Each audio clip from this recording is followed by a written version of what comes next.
आज आपका स्वागत है मंगलानी जी चैनल में। आज हम पढ़ेंगे डबल एंट्री सिस्टम के बारे में। आज हम पढ़ेंगे डबल एंट्री सिस्टम अकाउंट्स का चैप्टर डीके गोयल सी। डबल एंट्री सिस्टम होता क्या है ये देख लेते हैं, उसकी डिफाइन समझ लेते हैं। According to this system every business transaction affect at least 2 accounts in opposite direction, it is also called double entry system. जब ऐसी ट्रांजेक्शन इफेक्ट करें एटलीस्ट 2 अकाउंट पर, एटलीस्ट 2 अकाउंट्स पर, है ना, उस in opposite direction it is also called double entry system. एक बार एग्जांपल से समझ लेते हैं इसे। For example, if the furniture is purchased for the business, है ना, तो फर्नीचर क्या हो रहा है, यहाँ पर फर्नीचर बढ़ रहा है, इंक्रीज हो रहा है, और कैश क्या हो रहा है, डिक्रीज हो रहा है। तो 2 जगह पे ट्रांजेक्शन आ रही है, एक तो फर्नीचर हमारा बढ़ रहा है ना, और हमारी कैश कम हो रहा है, आ रहा है नहीं आ रहा है, इसी को बोलते हैं आपका डबल एंट्री सिस्टम। अब नेक्स्ट आएगा आपका डबल एंट्री सिस्टम में अकाउंट कौन कौन से होते हैं देख लेते हैं हम। पहला होता है पर्सनल अकाउंट, रियल अकाउंट, और नेक्स्ट होता है नॉमिनल अकाउंट। इन तीनों के बारे में हम डिस्कस कर लेते हैं। तो हम देखते हैं, इसमें आता है personal account, real account, nominal account. ठीक है, मैंने ये टेबल डिस्कस करी है।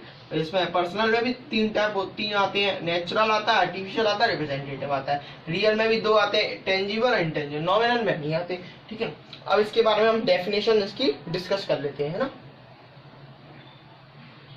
अब इनकी डेफिनेशन डिस्कस कर लेते हैं। पर्सनल अकाउंट की डेफिनेशन क्या होती है? The account which is related to an individual firm और कंपनी और bank are called personal account. जिसमें इंडिविजुअल फर्म आ जाए, जैसे कि सोल ट्रेडर वगैरह वगैरह होंगे, है ना, सोल ट्रेडर आ जाए, कंपनीज आ जाए, बैंक आ जाए, इंस्टीट्यूशन आ जाए, ये सब कैसे बोलते हैं, पर्सनल अकाउंट में आते हैं। समझ में आ गया? इन्हीं को बोलते हैं पर्सनल अकाउंट। पर्सनल अकाउंट के मैंने आपको 3 बताए, नेचुरल, आर्टिफिशियल। अभी इसके बाद रिप्रेजेंटेटिव की बात करेंगे। नेचुरल में क्या होता है आपका? Natural personal mean the account of human being. Natural person के क्या होता है? जिसमें अकाउंट बन रहे हैं ओनली फॉर किसके? ह्यूमन बीइंग के, सब्जेक्ट मोहन, सोहन, रीता एटसेट्रा। समझ में आ गया होगा। फिर नेक्स्ट आता है आपका आर्टिफिशियल। आर्टिफिशियल क्या होता है? They do not have physical existence as a human being but they work as a personal account. वो पर ह्यूमन बीइंग तो नहीं होते, वो फिजिकल एग्जिस्टेंस में नहीं होते। इसकी किसकी बात कर रहा हूं मैं? ये इसकी बैंक की, कंपनी की, इंस्टीट्यूशन की, ये फिजिकल फॉर्म में तो होते नहीं है, पर एज अ ह्यूमन बीइंग, है ना, ये ह्यूमन बीइंग की तरह काम करते हैं। But they work as a personal account, वो पर्सनल अकाउंट के अंदर काम करते हैं। साथ एग्जांपल मैंने आपको बताई दी है, बैंक, कंपनी, इंस्टीट्यूशन एटसेट्रा। अब आएंगे हम रिप्रेजेंटेटिव पर्सनल अकाउंट। ठीक है, अब हम पढ़ेंगे रियल अकाउंट। रियल अकाउंट इसलिए पढ़ रहे हैं हम क्योंकि जो मैंने आपको बताया था अभी, रिप्रेजेंटेटिव अकाउंट पढ़ेंगे, पर्सनल अकाउंट का थर्ड टाइप, है ना। तो वो जो रिप्रेजेंटेटिव अकाउंट है ना, वो हम जब नॉमिनल अकाउंट सीख लेंगे तब जाके वो हमें समझ में आएगा वो क्या होता है। तो हम पहले रियल पढ़ लेते हैं, फिर नॉमिनल पढ़ेंगे, फिर क्या कहते हैं लास्ट देन रिप्रेजेंटेटिव पढ़ेंगे। ठीक है, तो रियल अकाउंट पढ़ लेते हैं हम। रियल में क्या होता है? The accounts of all those thing whose value can be measured in term of money and which are the properties of the business are term as real account. Real account वो होते हैं only for जिस real account के अंदर क्या होता है? Real account के अंदर जो असेट्स होती है बिजनेस की, which are the properties of the business are term as real account, है ना। एग्जाम्पल, बिल्डिंग, फर्नीचर, जो हमारे बिजनेस की एसेट्स होती हैं, उन्हीं को बोलते हैं। जो हमारे बिजनेस की एसेट्स को हम परचेज करते हैं, सेल्स करते हैं, है ना, जैसे बिल्डिंग हुआ, फर्नीचर हुआ। अभी आगे चल के इसके रूल बताऊंगा तो आपको और क्लियर हो जाएगा, है ना। जो एसेट्स होते हैं उनको हम सेल करते हैं, एसेट्स के अकाउंट बनते हैं, उन्हीं को बोलते हैं रियल अकाउंट। समझ में आ गया होगा। अब आता है रियल के भी 2 टाइप होते हैं, टेंजिबल रियल और इंटेंजिबल रियल। ठीक है, तो हम पढ़ते हैं टेंजिबल रियल और इंटेंजिबल रियल।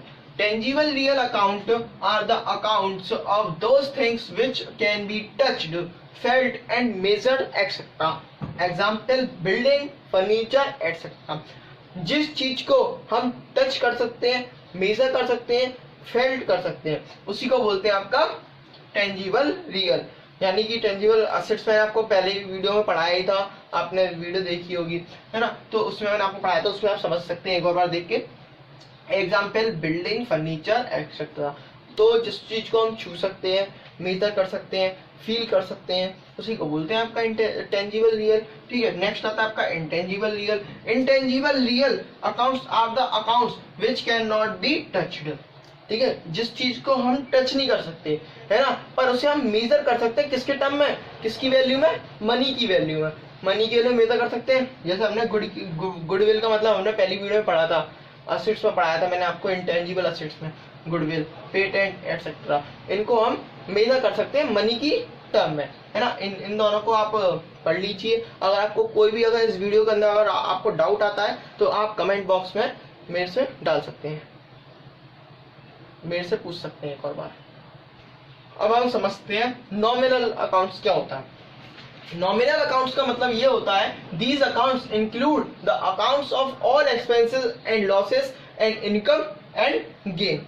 ठीक है, जो हमारे बिजनेस के अंदर एक्सपेंसेस होते हैं, लॉसेस होते हैं, इनकम होती हैं और गेन होती हैं, वो सब किस में आते हैं, नॉमिनल अकाउंट में आते हैं। इसके रूल जब हम पढ़ेंगे, जब हम इसके रूल्स पढ़ते हैं ना, वो रूल्स जो होते हैं गोल्डन रूल्स होते हैं। अभी मैं आपको रूल्स पढ़ाऊंगा, इसके अंदर जो रूल्स होंगे वो गोल्डन रूल्स होते हैं, उसी से हमारा जो जनरल अकाउंट बनते हैं उसी से वो जनरल प्रिपेयर होते हैं।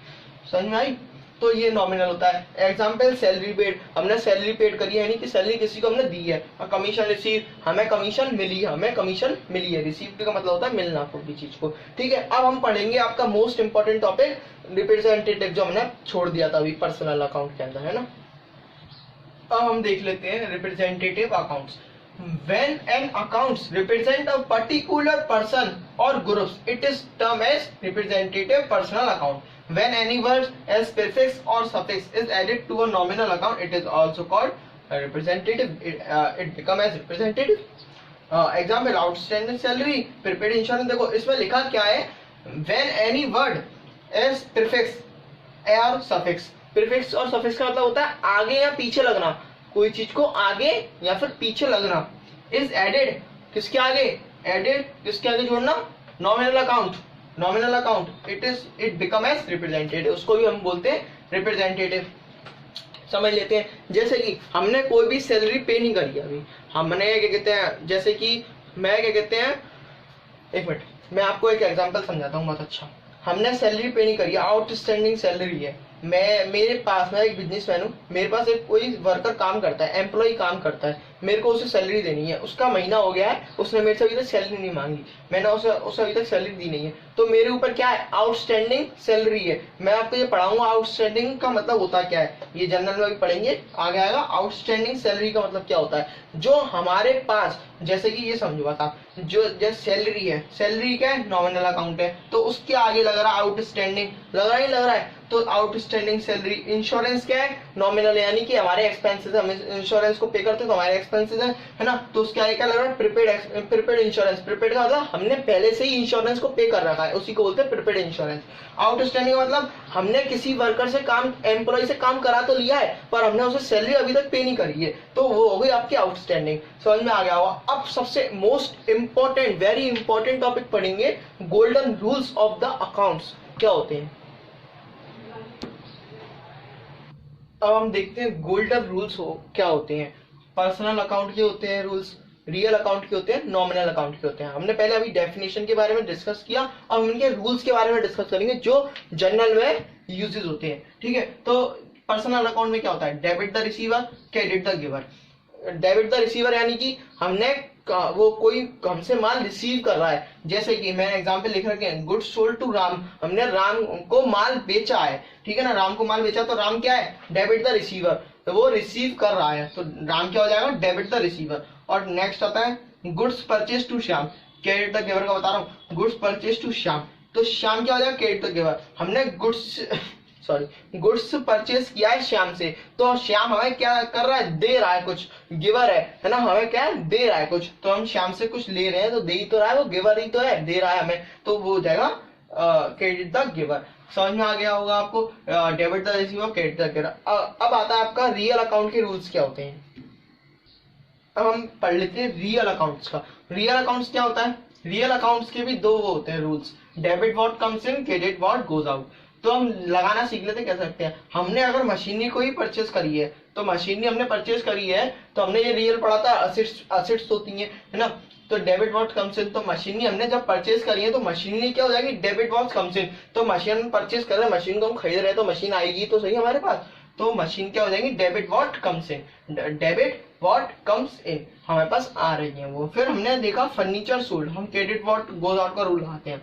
फर्नीचर सोल्ड, हमने फर्नीचर को बेच दिया, है ना, बेच दिया तो क्या हुआ, furniture, credit what goes out, वो चला गया, तो इसी को बोलते हैं, दोनों रूल क्लियर हो गए होंगे, डेबिट व्हाट कम्स इन और क्रेडिट व्हाट गोज आउट। अब आता है आपका नॉमिनल अकाउंट के रूल क्या होते हैं। अब हम पढ़ लेते हैं नॉमिनल अकाउंट क्या होता है। नॉमिनल में मैंने आपको पढ़ाया था जो हमारे खर्चे होते हैं और जो हमारी इनकम्स होती है वो आती हैं। तो debit the expenses and losses, जो एक्सपेंसेस और लॉसेस हैं वो सब डेबिट होते हैं, है ना, और जो credit the income and gain है वो सब जो होती है इनकम होती है और गेन होते हैं वो सब क्रेडिट हो जाती हैं। ठीक है, तो एग्जांपल से समझ लेते हैं हम, सैलरी पेड, हमने किसी को सैलरी दी है, पेड का मतलब होता है दी है, मैं आपको समझाया था, तो सैलरी क्या हो जाएगी, डेबिट द एक्सपेंसेस, क्योंकि हमारा खर्चे हैं, तो debit the expenses and losses. ठीक है, और नेक्स्ट आता है आपका कमीशन रिसीव। कमीशन रिसीव में क्या होगा, कमीशन क्या हो जाएगी, credit the income and gain, का रिसीव का मतलब होना प्राप्त होना, प्राप्त करना, कमीशन का मतलब कमीशन हमें मिल रही है, तो commission credit the income and gain, तो वो हमारी इनकम है, हमें मिल रही है। थैंक यू गाइस, अगर आपको आज की वीडियो अगर अच्छी लगी हो तो आप एक वीडियो को लाइक करें, चैनल को सब्सक्राइब करें, और अगर कोई भी आपको अगर डाउट आया हो तो आप चैनल कमेंट में लिखकर मेरे को भेज सकते हैं।